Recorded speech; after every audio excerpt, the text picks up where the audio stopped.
Muy buenos días. Quisiera agradecer la invitación del Dr. Canals para este segundo Congreso Chileno de Parasitología, en donde quisiera presentarles un tema que yo creo que no deja indiferente a nadie y que es bastante interesante, como es el origen zoonótico del SARS-CoV-2. En términos generales, quisiera comentarles acerca de cuál es el interés de la parasitología en el SARS-CoV-2. Desde un punto de vista de las coinfecciones, por un lado tenemos que aquellas enfermedades causadas por virus interfieren fuertemente en el sistema inmunológico, a través de lo que algunos autores han llamado como tormenta de citoquinas. Este es un aumento de las citoquinas proinflamatorias, como la interleuquina 6, la interleuquina 1b, que crea condiciones ideales para otras coinfecciones, como algunas infecciones por parásitos. Desde otro punto de vista, y yo creo que bastante interesante, es que se ha estudiado en estos últimos meses la influencia de la coinfección por parásitos en los resultados del COVID-19. Acá en este ejemplo podemos ver que se estudió la influencia potencial de ciertas moléculas de helmintos en la patología del COVID-19. En particular, en este estudio se evaluó el Trematophaceola hepatica como modulador de la infección por SARS-CoV-2. Nosotros sabemos que los parásitos se han adaptado a sus hospedadores durante largos procesos de coevolución. Y esto dio como resultado generalmente enfermedades crónicas. Durante esta coadaptación evolutiva con sus hospedadores, los parásitos han contribuido a la modulación de varios mecanismos, como por ejemplo el sistema inmunológico.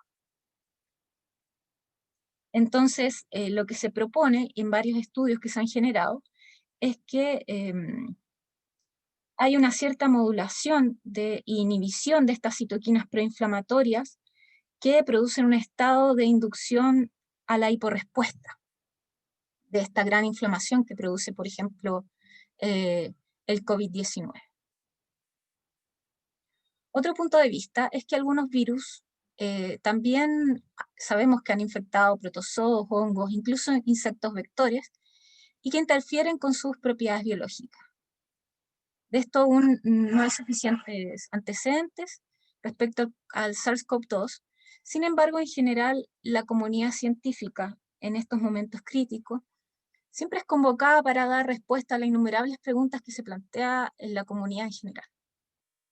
Después de todo, vemos ciertas similitudes del SARS-CoV-2 con lo que nosotros estamos acostumbrados a trabajar. Por ejemplo, que es un parásito intracelular que interactúa con receptores que están ubicados en la superficie de la célula, entran a estas células a través de mecanismos de endocitosis, así como lo hace Trypanosoma cruzi y Toxoplasma gondii, interactúa con ciertos organelos y estructuras en la célula huésped para el ensamblaje de nuevas partículas virales, y finalmente se libera esta célula a través de exocitosis. Particularmente yo pienso que aquellos que trabajan con procesos de interacción parásito-hospedero pueden, deben y han contribuido en este momento. Bien. Respecto a el tema que nos ha convocado, como es el coronavirus. Para aquellos que aún lo desconocen, cuando hablamos del SARS-CoV-2 nos referimos al virus, y viene del acrónimo Severe Acute Respiratory Syndrome Coronavirus 2. Por otro lado, cuando hablamos de COVID-19 nos referimos a la enfermedad, y viene del acrónimo Coronavirus Disease 2019. Estos virus en general tienen un genoma ARN, que en forma de un ARN monocatenario con una polaridad positiva. También vemos que estos virus están empaquetados dentro de una cápside helicoidal formada por la proteína N, que es de nucleocápside, y rodeada por una envoltura donde existen al menos 3 proteínas estructurales. La proteína de membrana M, la proteína de envoltura E, que participan en el ensamblaje del virus, y la proteína espícula, o en inglés Spike Glycoprotein Primer S, que participa en la entrada del virus a la célula huésped. Quiero que recuerden esta glicoproteína, ya que es muy importante para lo que vamos a ver más adelante. Estas proteínas estructurales forman pico en la superficie del virus, como vemos acá en el diagrama, dando la apariencia de una corona y de ahí proviene su nombre. Particularmente el SARS-CoV-2 proviene del género beta coronavirus dentro de la familia Coronaviridae. Después más adelante vamos a ver que hay otros géneros como el alfa, el gamma coronavirus. También viene del subgénero Sabercovirus y de la especie Severe Acute Respiratory Syndrome Related Coronavirus, que es la misma especie que vimos en la enfermedad que se describió en el año 2002-2003 como SARS. Es decir, es de la misma especie. Bien. Acá quisiera que viéramos un poco acerca de los modelos que se han originado de evolución de los coronavirus en general. Acá vemos los géneros que les había comentado anteriormente. Tenemos los alfa coronavirus, los beta coronavirus, los gamma coronavirus y los delta coronavirus. Y vemos a quiénes afectan. Vemos que en el grupo de alfa y beta coronavirus podemos observar al humano y a muchísimas otras especies animales. Si se fijan, los coronavirus en los murciélagos son la fuente de los genes de los alfa y los beta coronavirus, mientras que los coronavirus que se describieron en aves podrían ser la fuente de los genes de los gamma y los delta coronavirus. ¿Qué es lo que pasa con los coronavirus en humanos? Hasta hoy en día sabemos que hay 7 coronavirus que afectan a los humanos. Podemos ver acá en el diagrama que todos aparentemente provenían de un reservorio animal, como vimos también en la anterior diapositiva, pero necesitaron un hospedero intermediario para finalmente afectar al humano. Los primeros 4 son conocidos o descritos como coronavirus humanos endémicos. ¿Por qué? Porque su ciclo se logró separar del ciclo zoonótico que los originó. Estos 4 probablemente no los hayan conocido anteriormente, porque en general no son tan famosos como los que vamos a ver después, ya que su sintomatología es mucho más suave, generalmente se presentan con síntomas similares a los de una gripe, un resfrío común. Sin embargo, esto es muy diferente a lo que vemos en los coronavirus descritos como zoonóticos. Acá podemos ver el SARS-CoV y el MERS-CoV. El hospedero intermediario del SARS-CoV fue la civeta, mientras que del MERS los dromedarios. El virus SARS-CoV fue el agente de la epidemia del síndrome respiratorio agudo severo, o también conocido como SARS, durante el 2002 y 2003, como les había comentado. Mientras que el síndrome respiratorio del este, o MERS, fue causado por MERS-CoV en el Oriente Medio. Ambos tuvieron una mucho más alta mortalidad de lo que vemos hoy en día en nuestro SARS-CoV-2, ya que el virus SARS generó mortalidad alrededor del 10%, mientras que el MERS hasta el 35%. Bien, esta es una pausa más que nada para comentarles y que vieran, para aquellos que no conocen, las civetas. Las civetas son unos animalitos silvestres. ¿Y cómo llegaron al ciclo de este coronavirus SARS? Los humanos las utilizan para generar un café muy caro que se llama Kopi Luwak. Este café se origina al hacer que las civetas consuman semillas de café y luego sus excrementos son procesados para generar este café. Además, estas civetas son capturadas o reproducidas en cautiverio para su carne, para su piel, incluso sus glándulas anales son aprovechadas para producir ciertas esencias. Bien. Ahora llegamos a algo que quizás todos nos dimos cuenta, todos supimos de alguna otra forma. En diciembre del 2019, un grupo de pacientes con neumonía de una causa desconocida hasta ese momento se vinculó a un mercado mayorista de mariscos en Wuhan, China, en la provincia de Hubei, que es la que vemos acá marcada en rosado. Este mercado mayorista de mariscos también se ha descrito como un mercado húmedo. También donde se venden muchos animales silvestres y también hay mucho tráfico. La verdad es que esta enfermedad nosotros decimos que apareció en este mercado, ya que muchos de los casos fueron asociados a este mercado. Sin embargo, hay algunos que nunca se lograron asociar directamente al mercado. Y hay algunos autores que han planteado que incluso algunos meses antes de este descubrimiento, los servicios de salud en Wuhan habían estado bastante ocupados tratando pacientes con síntomas respiratorios. Pero esto aún no es algo oficial. Por ahora nosotros seguimos pensando que el origen fue este mercado de mariscos. Debido al intenso flujo que tenía este sector de China con viajeros alrededor del mundo, y porque justamente este brote se originó creo que un mes antes de una celebración que se hacía en la primavera, rápidamente apareció en varios países y en todos los continentes finalmente, llevando a la OMS a declararla como enfermedad pandémica. En este mismo instante, ahí mismo en diciembre, lo que se hizo rápidamente fue aislar los virus de los pacientes que habían sido afectados y se originó este trabajo en donde en rosado podemos ver 3 aislados de 3 pacientes de lavados broncoalveolares, en donde se pudo aislar este nuevo virus y a través de su secuencia se pudo evaluar si es que efectivamente era algún virus que ya conocíamos o uno nuevo. Se dio como resultado podemos ver que claramente estos virus aislados eran de clados muy diferentes al SARS-CoV que conocíamos previamente y al MERS.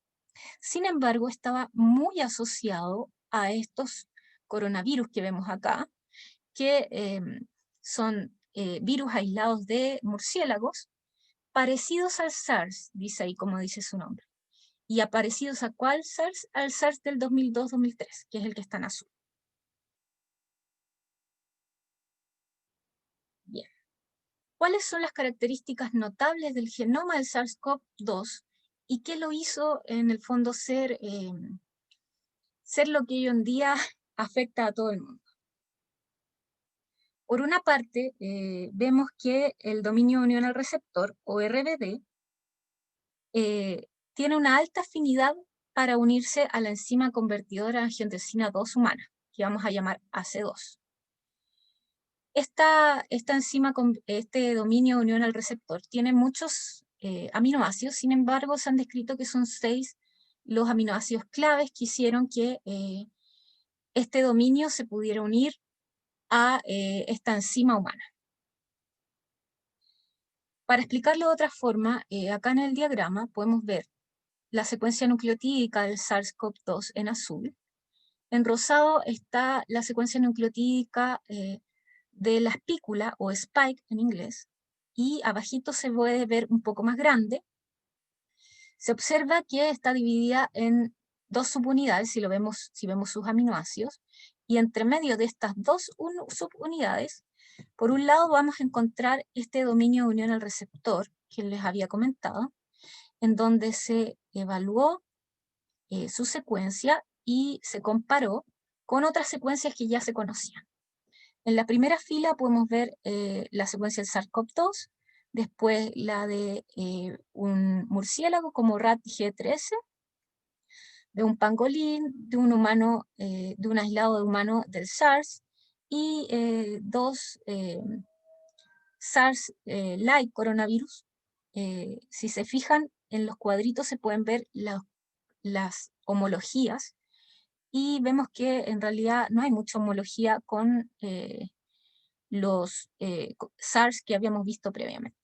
Es decir, 5 de estos 6 residuos difirieron entre el SARS-CoV-2 y el SARS-CoV que conocíamos previamente.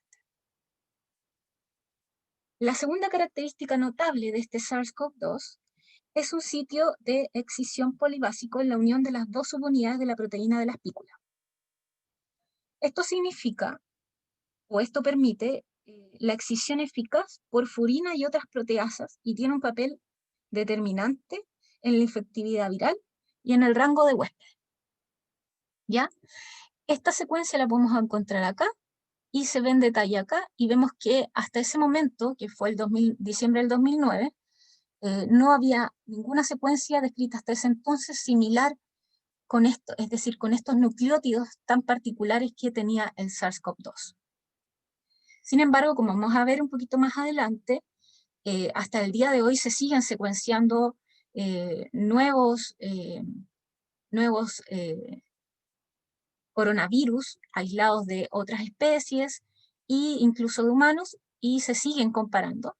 Más adelante se encontró este coronavirus, que es un beta coronavirus llamado RMIN02, que fue el único hasta el momento que se encontró esta inserción de múltiples aminoácidos en este sitio entre S1 y S2. Entonces, a través de estas descripciones, se originaron múltiples hipótesis, dentro de las cuales, por un lado, podemos suponer que la selección natural de este coronavirus fue en un hospedador animal antes de la transferencia zoonótica, es decir, antes de la transferencia a los humanos. Por otro lado, la otra hipótesis es que esta selección se realizó en humanos después de la transferencia zoonótica. Hoy en día, como les comentaba, se siguieron haciendo secuenciaciones y la balanza se ha inclinado hacia la primera opción. Lo más probable es que todas estas mutaciones se hayan generado en el hospedador animal antes de la transferencia zoonótica. Bien, entonces, como ya les había comentado y como ya hemos visto, hay bastantes antecedentes de que los murciélagos son súper importantes en esta generación y mutaciones de los virus coronavirus. Y como les comentaba, inicialmente los análisis genéticos determinaron que el SARS-CoV-2 tenía una alta identidad, es decir, era muy parecido a los virus de murciélagos que ya se habían identificado previamente.